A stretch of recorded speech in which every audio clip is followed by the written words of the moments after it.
easier, faster, more flexible. Those are three pretty good reasons, I think, to do it. Right now, we're just talking about catch you up. I'm just talking about why the first one, speed. Why is Spark faster than Hadoop, the previous solution software for analyzing big data?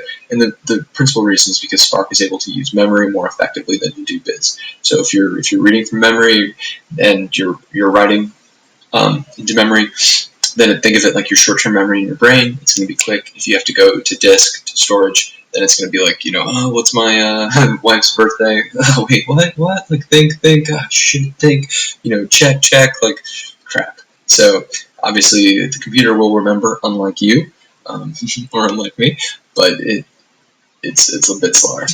So, I do want to caveat all of this, though, with, well, speed is this glamorous thing. It's like the thing people talk about with Spark, right? Oh, it's so fast. I do want to get across, right? Spark is an engine, as they say, and that's a pretty good metaphor. So think of an engine. Think of, hey, you think of like an old mail order catalog. You're like, I want me some Spark. I want to process big data fast. So okay, great. So you get in your mail order catalog. You're like, what's the fast way to process big data? Oh, it's the Spark thing. Okay, so I'll order. And you sit there, you wait, you're like, oh, I'm going to have this super fast car. And then when the delivery guys pull up, they just drop a massive, like, think of like a big V12 engine. You just put this, in a crate, and they put it in your driveway. So then you're like, well, what the hell? Like, I want a fast car. Like, and they're like, oh no, the Spark's an engine. Like, you got the engine you ordered. And you're like, but I need to go somewhere. Like, I can't go anywhere with an engine.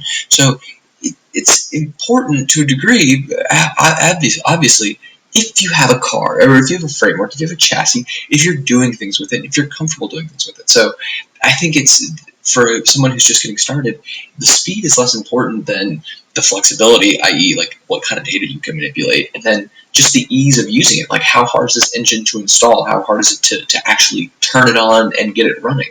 And I think Spark is much easier in those two senses than Hadoop was, and so that's what we'll talk about next. So I guess to just conclude this first section of, yeah, Spark is really fast, but the reason why I kind of breezed through it is just because if you're just getting started as a business analyst, I don't think you really care.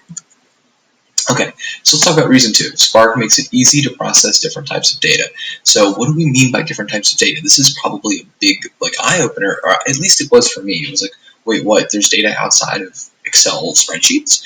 And, the developers say, yes, like, this application you're using to put your accounting information into, it actually stores data in a database. So when I give you an export in a CSV, a comma separated value file, you think it's for Excel, it's a spreadsheet. Yes, Excel can read those CSVs, but what I'm doing is I'm taking data from a relational database, from a database that uses a query language like SQL, structured query language, to retrieve data. And what that means is there's a bunch of small tables in this database. So there may be a table for customer name, there may be a table for each entry into the accounting system, etc. That's kind of a general example and a bad one. But the point, and we don't really need to get into the nitty-gritty of how you would design SQL database for some fictitious accounting thing that I just made up. But the point is, there are relational databases that exist that power most, if not all, almost all of the web applications that you're going to encounter, at least in some capacity. And to get data out of them, you're going to usually write queries, and you may have asked your IT department or somebody, a developer, to write this query for you. But the point being, now you can connect with Spark and with many other tools as well. But you can connect to those SQL databases. You can learn to write some queries. So what's an example query? Like, what am I talking about? Let's get specific. Let's say I had a customer's table, and I wanted to filter on my customer's table for everyone named John who is from Alexandria. And we're just going to assume that in my customer's table, I have a column called name, and I have a column called, home city or city, right, address. So I would say something like select star, which means select everything from customer's table, where name equals John, or let's assume it's just a first name field, where name equals John, and where city equals Alexandria. So it's kind of almost like the way you speak it, it makes sense. You can read that and say, okay, I kind of get what that is. But the point being, it's kind of difficult to connect to SQL databases in Excel. can be done with a little bit of a hack, but it isn't the easiest thing. And you can set up database connections and stuff, but you'll quickly kind of overwhelm your spreadsheet because it's difficult to write your SQL query to filter down the data that you want. So a small database might have millions of rows. Your spreadsheet can't handle millions of rows, so you need to make sure you have a way of filtering down just the data you want to bring into your spreadsheet. SQL query would be one way of doing that. Spark would be another now, where you can use Spark to connect to that database. And in Spark, you can actually write SQL. So I know you don't necessarily know that yet, but you can use the syntax that you don't understand yet, but is even easier than some of the other coding we would do.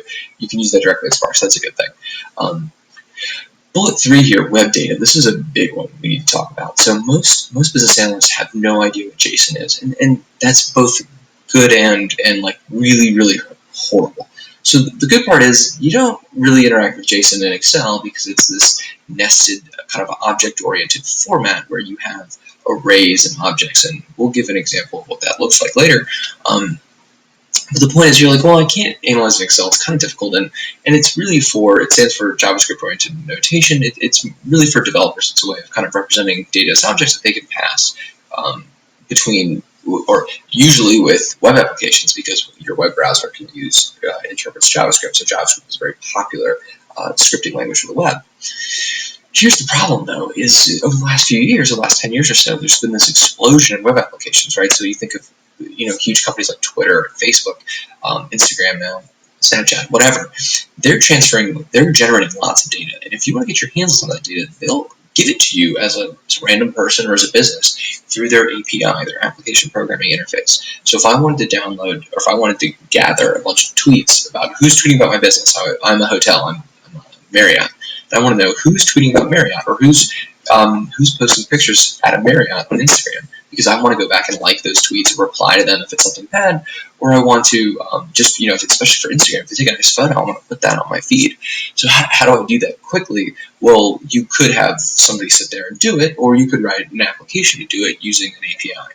And this is a bit oversimplified, but the point is, when you make a call to any of these services, when you say, hey, Twitter, give me back 200 tweets that mention Marriott, or give me back 200 tweets, the last 200 tweets on Justin Bieber, because I just love him so much, I need everything that he puts out.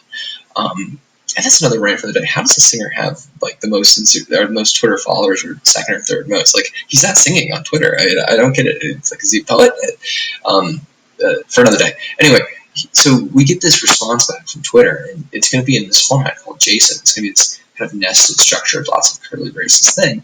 You need to be able to manipulate that. And right now, there isn't a good way outside of code. So what's exciting about Spark is they have part of the Spark SQL context, something you don't need to concern yourself with yet, is it can read in some JSON, which I don't even need to show you, because when Spark can infer a schema from it. So you could look at this in Excel and you'd say, what the heck, I can't do anything with this. It's not rows and columns. It's not a table. Don't worry, give it to Spark. Spark will say, I'll take this and I'll make it a table. I'll read it into a data frame or into a way of representing data that is gives you a lot of options for how to manipulate it with code, and you'll be good to go. So that's really nice.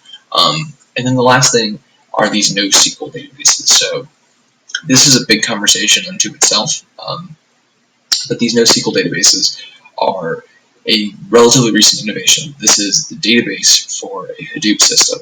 And what I mean by that is we talk about Hadoop. What was the big deal, right? Distributed computing. How can I use multiple computers as one? So if I want to store my data on lots of computers, and if one of those computers dies, I don't want to lose it, well, then the solution is the Hadoop distributed file system. And if I want to process my data on one of those computers, back previously 2008, the solution was this MapReduce concept. Now we can use Spark to process data on Hadoop as well as on HDFS as well as other places. But what if you have what if you have an application? So what if I want to, instead of saying, oh, HDFS, I want to read in a big block of files and then try to find one thing. If I just want to find that one thing, how do I do it?